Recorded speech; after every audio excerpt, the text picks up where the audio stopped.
And welcome back to another Coffee with Laura.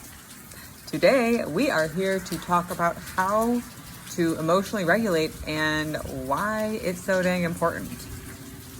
We've all had those moments where, for better or worse, we're trying our best and something happens.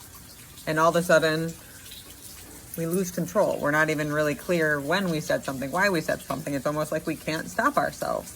We get so reactive that we typically end up hurting someone, disappointing ourselves. Needless to say, it's not when we're at our strongest. And to our defense, the generation who taught us didn't have the information about how valuable emotions were and the true purpose of them. So we never heard things like learn how you're feeling inside and respond in a way you'd be proud of. We heard treat others the way you want to be treated. But not everyone operates by that rule, and everyone wants to be treated differently. So it doesn't really completely apply. I get it. We were kids, whatever. But that's exactly the point. We were kids and it wasn't really taught to us. And now we're in a circumstance where we need to figure it out for ourselves.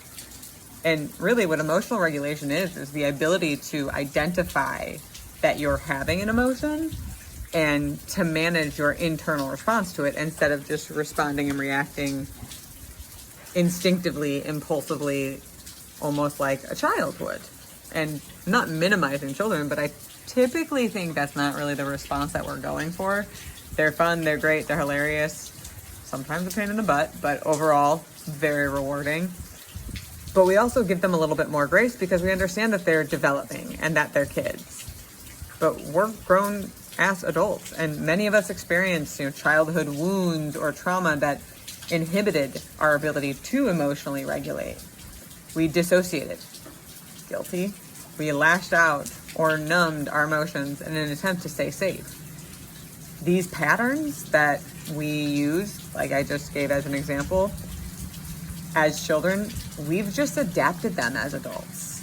We numb out by scrolling on social media or watching hours and hours of TV.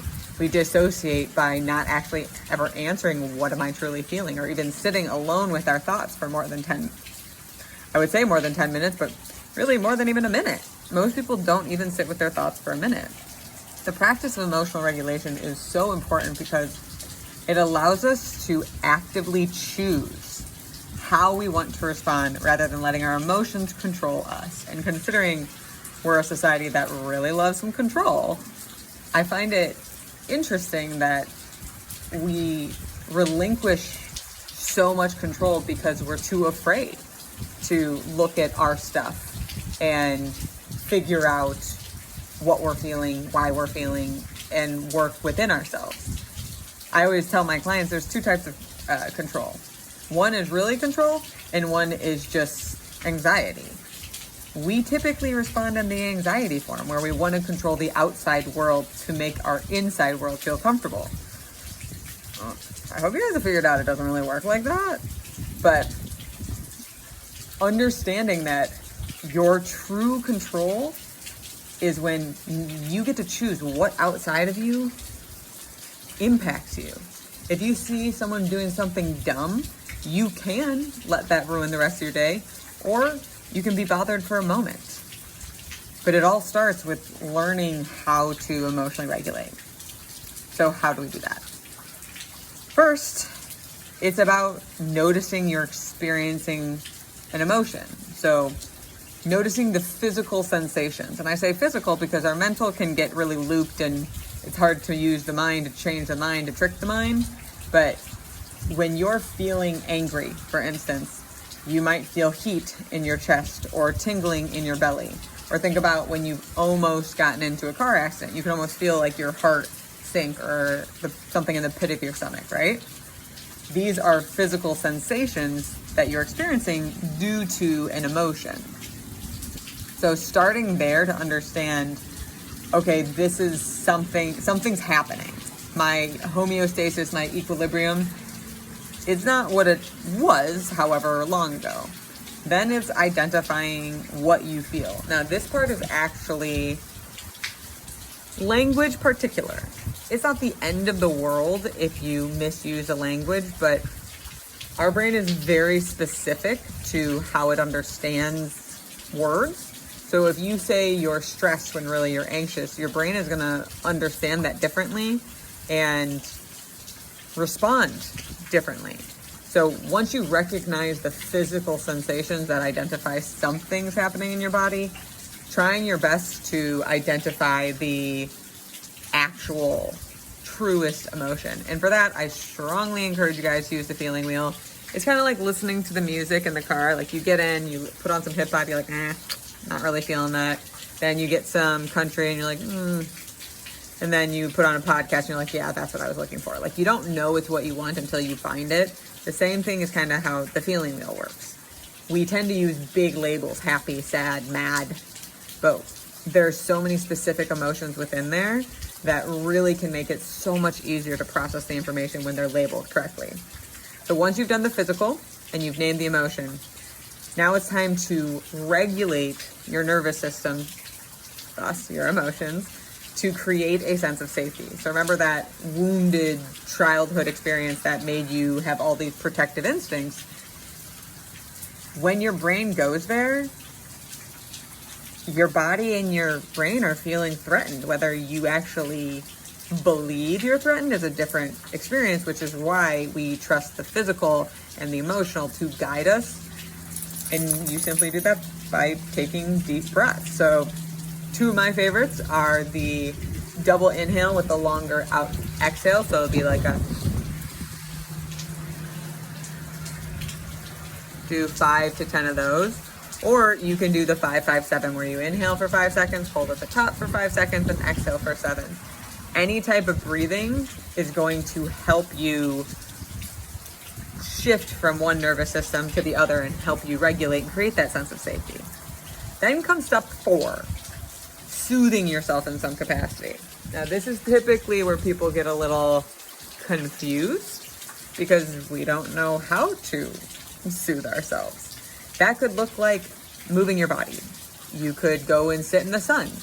You could take a bubble bath, or you could sit with your kid and cuddle, or sit with a pet and cuddle, or you could journal or meditate. I mean, soothing your emotional space is anything you do that makes you feel comforted, that isn't avoiding, that isn't distracting, that isn't numbing, that's ultimately addressing and holding space for you to feel what you want to feel or to work through the emotions that you're kind of stuck on.